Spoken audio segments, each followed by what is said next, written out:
Miguel Ángel Pumilla. Caso Fermín Sayago.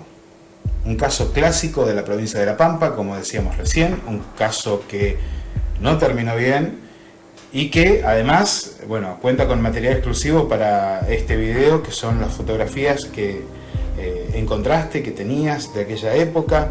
Un caso que empieza ¿cómo? La primera noticia que tenemos es de gente que nos avisa a miembros del grupo. En esa época, SIOVNI funcionaba en conjunto con el grupo Orión, que era de jóvenes de escuela técnica, y también con el grupo Antares, que era de cohetería espacial. Así que, bueno, nosotros recibimos la noticia de que había ingresado en el sanatorio Santa Rosa una persona que decía que había tenido un encuentro con extraterrestres. Así que ahí fuimos, rápidamente, muy rápidamente. Estaba en estado de shock, lo estaba atendiendo personal sanitario y médico.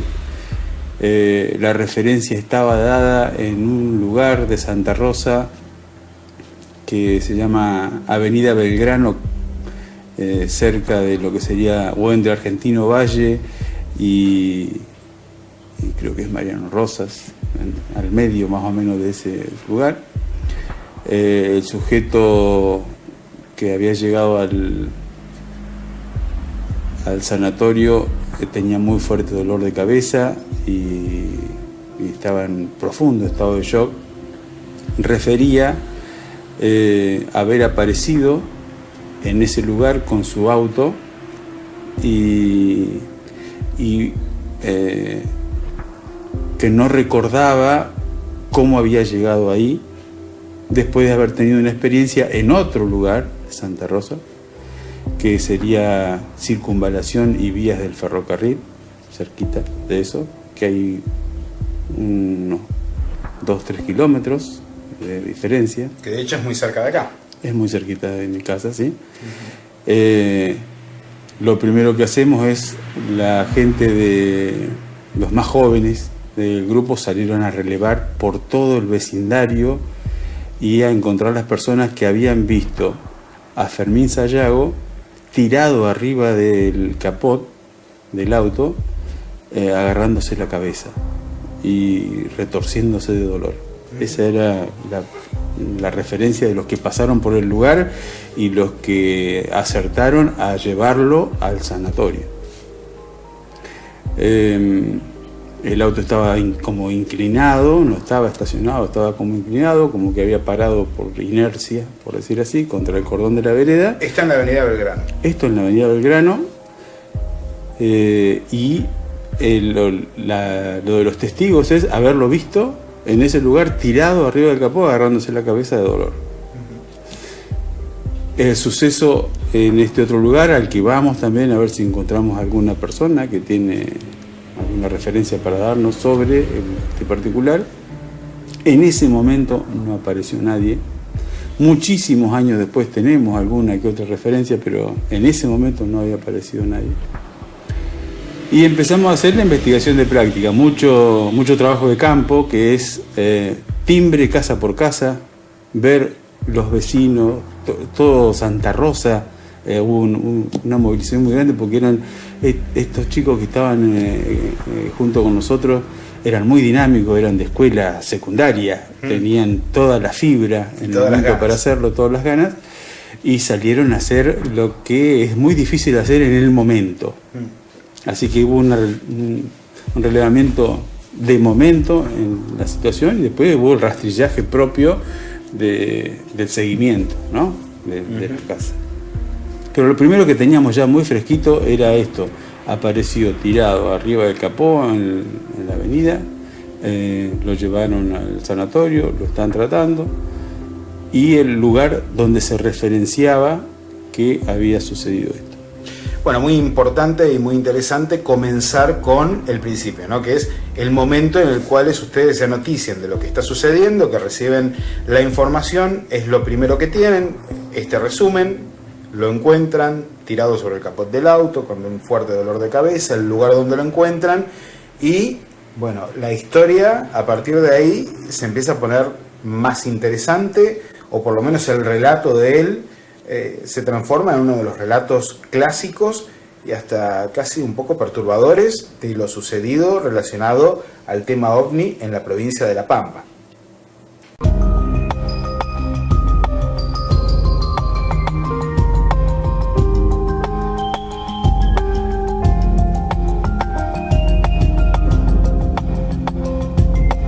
Entonces, ¿cómo sigue la historia? La historia sigue en trasladar nosotros al lugar, que obviamente no había nada, fotografiar todo lo que pudimos de ese lugar, tirar al vacío, como se suele decir, a ver si pescamos algo. No había nada, y todo el trabajo de investigación subsiguiente. Yo particularmente estuve al lado de Fermín Sayago 28 meses, que fue, digamos, el tiempo de su supervivencia a este hecho, y haber vivido todo su proceso de deterioro progresivo en estos 28 meses. ¿Quién es, antes del incidente, Fermín Sayago? Un pintor de obra, atlético, maratonista de 42 kilómetros, un estado físico envidiable, si se quiere. Totalmente. Un hombre simple, de una familia común, de Santa Rosa, y su oficio era estar arriba del andamio, ¿no? Pintar, pintor de obra. A partir de este suceso, empezó a ser una persona desconocida para sus familiares, para sus allegados, no poder dormir de noche, entrar en pánico permanente, terror de ser visitado nuevamente, de tener otro contacto, y empezar en un deterioro progresivo de su salud que lo llevó a estar en diálisis hasta el momento de su muerte, 28 meses después. Hay un antecedente familiar que tiene que ver con problemas de riñón. No en él, nunca había tenido un problema, pero parece ser que el shock emocional, o vaya a saber qué, lo provocó, o lo exaltó, o hizo que aflorara esto que estaba latente. O hizo un gatillo disparador, sí, de algo latente, sí, totalmente. Yo no puedo decir que el encuentro con seres es lo que... No puedo decir que es estar expuesto a lo que lo llevó a su deceso. Hay un antecedente familiar. Entonces tengo que valerme de esta idea, primero que nada. Por supuesto. Lo cierto es que él gozaba de esta condición previa, y después el salto fue a partir de este hecho. Lo que habla de que no es un hecho espontáneo por su propia naturaleza. Vamos a ser fabuló, vamos a suponer, está mintiendo. Nadie después de una mentira termina en un proceso como este. O sea, el shock emocional existió. ¿Qué es lo que refiere o podía referir Sayago de su situación al momento de que le pasara algo? La experiencia en sí. La experiencia en sí misma. Él venía en su auto, manejando solo por la avenida Circunvalación, tratando de esquivar semáforos. Sí. Antes en la Circunvalación no había los semáforos que hay hoy, ¿no? Pero no había semáforos, ni siquiera había muchas casas habitadas en este sector, no estaban los barrios que están hoy. Para quienes no conocen Santa Rosa La Pampa y quienes son de afuera, la avenida Circunvalación, como bien cita su nombre, da toda la vuelta a la capital de la provincia, bueno, en esa época estaba bastante alejada del casco urbano más poblado, sí. Digamos que estaba en un sector bastante retirado. Él conducía un auto automático porque Impala. A ver, si aquí se puede, es un auto monumental en tamaño, era de auto automático, un auto viejo, automático, y él venía transitando por circunvalación como para el lado del aeropuerto. Esa era su manera de circular. En un momento, él ve como una esfera negra que se le abalanza sobre el vidrio desde el aire como cayendo. Entonces atina a poner sus brazos delante de su cabeza y no pasó nada. El auto automático perdió la marcha, por decir así, y fue como perdiendo velocidad hasta que se paró por sí mismo en la banquina. Él se baja a ver qué le había pasado al auto porque no te respondía, no tenía electricidad para funcionar. Se baja a levantar el capó. Levanta el capó del auto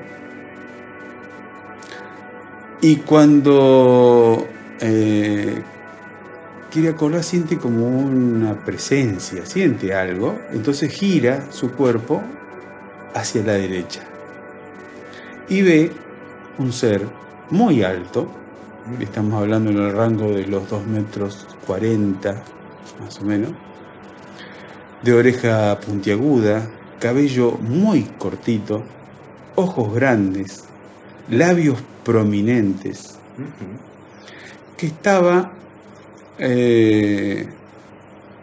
con una vestimenta como si fuera de burbuja de detergente. Esta es la referencia. Su traje es del aspecto de lo que serían las burbujas de detergente, queriendo decir que era como luminoso y que tenía estas características. Sí, ¿no? Sí.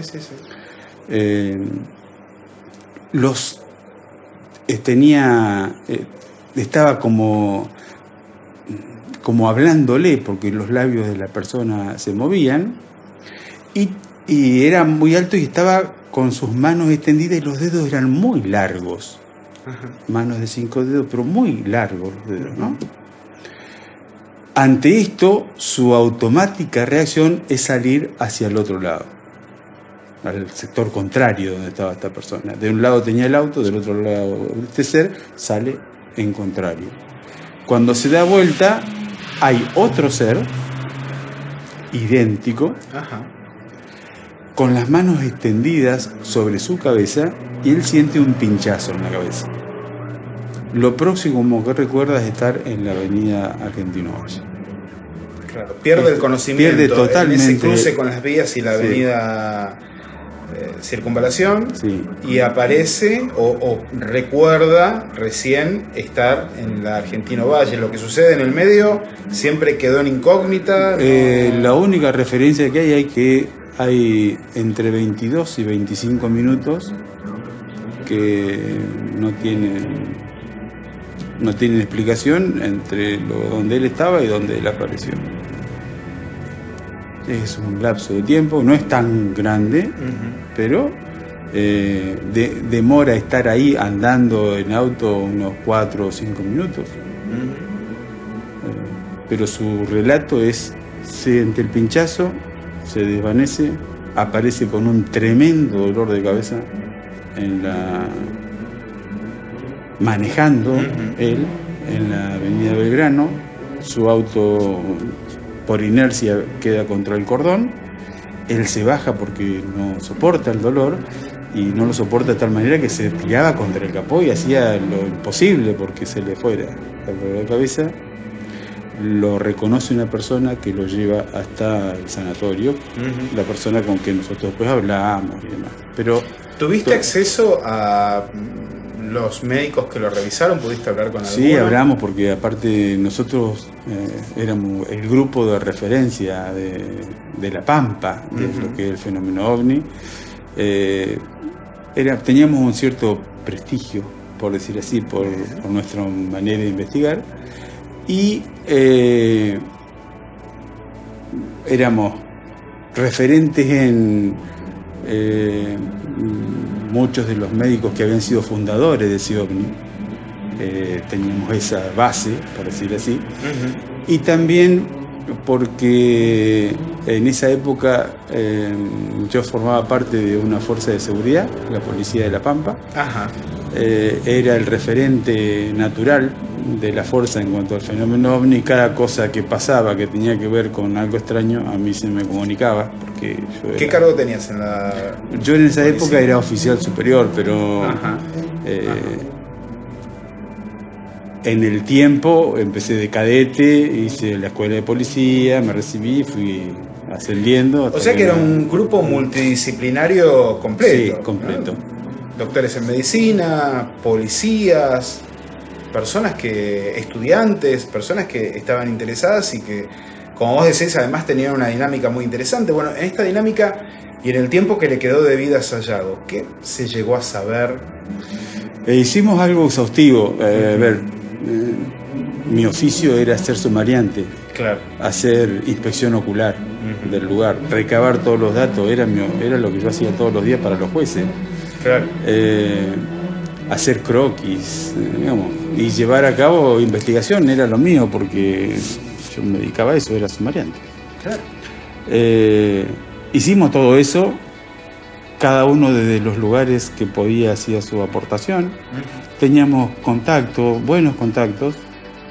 Pudimos en esa época acceder a un contador Geiger, con el cual pudimos medir una medalla que él llevaba, pudimos medir el techo del auto, del Impala, y el resultado de eso es que existía radiación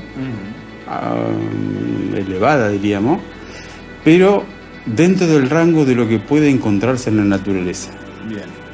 Lo que para nosotros de alguna manera descarta, porque está dentro del rango. A ver, no es normal que aparezca en el techo de un auto, no es normal que aparezca en una medalla, pero en la naturaleza existe. Entonces, bueno, estamos todavía dentro de lo posible, dentro del rango de lo posible. No es para hacer hablar acá, pero bueno, es solamente significativo. Los estudios de sangre dieron más o menos normal, con alguna anomalía. ¿Anomalías como qué? Como alguna anomalía. En esa época el bioquímico se llamaba el doctor Chirino, que era el doctor Chirino, muy conocido acá en Santa Rosa. Sí, y muy aficionado al fenómeno OVNI, porque formaba parte de los conocidos que se reunían en torno a esto. Sí, quiero destacar en este momento la calidad del grupo en su formación, ¿no? Porque tenías personas interesadas, comunes y corrientes, como puedo ser yo, un bioquímico, doctores en medicina, policías, personas que de todos los estratos y ámbitos de la sociedad se reunían para tratar de encontrar explicaciones a cosas realmente extrañas que estaban pasando acá en la provincia. Bueno, ¿cuáles son los hallazgos de Chirino? Lo que Chirino refiere ahí es, bueno, esto habría que investigarlo más. Esta fue en esa época esto quedó en manos de un miembro del grupo y no prosperó, y después ya no se pudo recuperar el histórico del extraído. Bueno, suele ocurrir. Queda como anécdota y no sirve para nada poder decirlo. Hay algo como para investigar, pero bueno. Y tiene que ver con los componentes íntimos de la sangre, lo que se refiere a las plaquetas y los elementos intermedios en la sangre, como que ahí había algo como para ver, ¿no? ¿Relacionado entonces al sistema inmunológico? Yo no te sabría decir, porque no se hizo la investigación sobre eso. Puedo decir que tiene que ver con las plaquetas y los elementos intermedios, el plasma en sangre y esta cosita. Pero no digo más que eso porque no sé, se investigó y no puedo decir más nada. Lo progresivo de su deterioro fue que él, bueno, no pudiera trabajar, cada vez estaba en una situación peor, Sí. Sus ataques de pánico eran cada vez más seguidos. Nosotros hacíamos de grupo de contención, Claro. porque, a ver, una de las características del grupo era siempre estar a la salvaguarda del testigo, por sobre todas las cosas. Este hecho no tuvo el conocimiento público porque lo resguardamos nosotros. Y fue esa tarea que hicimos, porque él no estaba en condiciones de enfrentar una situación expositiva. Interesante. Pero sí recurrimos a el padrino del grupo SIOVNI, que era don Pedro Romagnuk. Sí. Entonces don Pedro vino.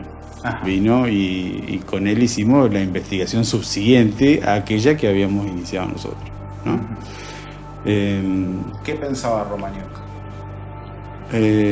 Romagnuk estaba convencido del suceso y quería hacer exploraciones sobre el periodo en blanco, ¿no? A través de una suerte de hipnosis regresiva y bueno, y los inconvenientes que había con la hipnosis regresiva, de que depende mucho de quién eres el que la hace, de lo que es capaz de inducir aún a nivel inconsciente, y que no siempre se revela la verdad, sino muchas veces cosas que están en el inconsciente de la persona o del que hace la hipnosis.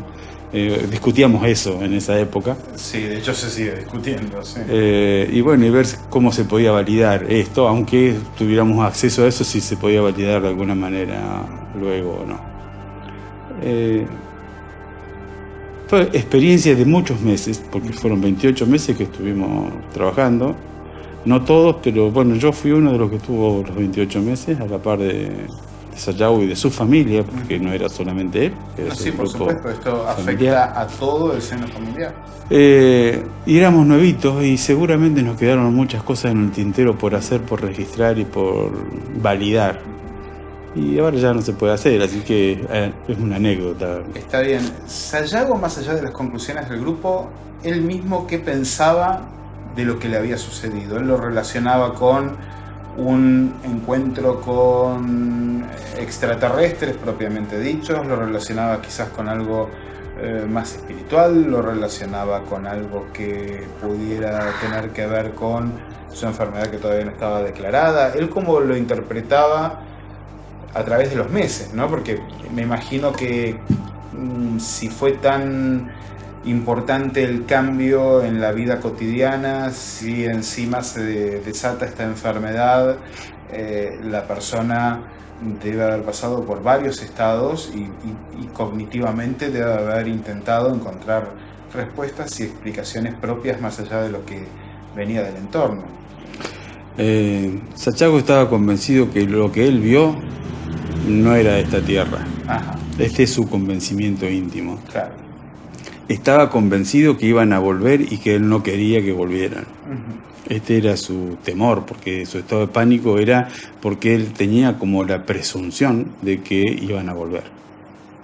No había nada que dijera sobre eso, pero era su presunción, como que iban a volver. Entonces se encerraba, vivía a oscura, toda una cosa así muy difícil de llevar. Si vivía en familia, por lo menos, es una cosa muy difícil de llevar si vivía en familia. Seguro. Y con pérdida laboral, porque había una incapacidad para seguir trabajando. En 28 meses y encima con un deterioro físico, esto fue progresivo y mal fue difícil para él y para la familia. Bueno, una historia relacionada al mundo del misterio, al mundo ovni, quizás a la parte más sórdida de la casuística del ovni, y en la provincia de La Pampa, donde tenemos otros casos que no han terminado tan mal, pero que a veces terminan mal. Hace unos días atrás me preguntaba si terminan mal por acción directa de aquello con lo que se entra en contacto o por la reacción del testigo respecto a encontrarse con lo desconocido. A esta altura y después de todos estos años, Mike, ¿cuál es tu postura frente a eso? Hoy mi postura es que dejé de ser inocente. Era muy cándido en mi época juvenil porque yo creía que los extraterrestres eran buenos y nos venían a salvar, ¿no? Era parte de mi inocencia. Y La Pampa ha sido rica en casos del cuarto tipo. Entonces he tenido ocasión de vivenciar otras investigaciones en donde las supuestas entidades intervinientes o las entidades supervivientes intervinientes en ella, que son más claras en algunos casos,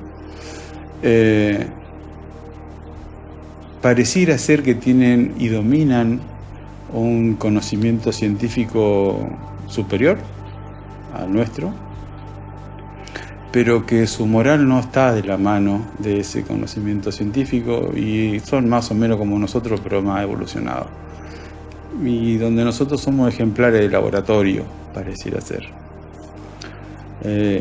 Hay muchos casos que hablan de esto, no solamente el de La Pampa, sino en el mundo.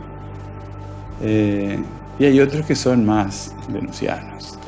Está todo bien. Pero de estos que digo, hay de los intrusos en dormitorio, hay, y que son experiencias muy difíciles de llevar adelante.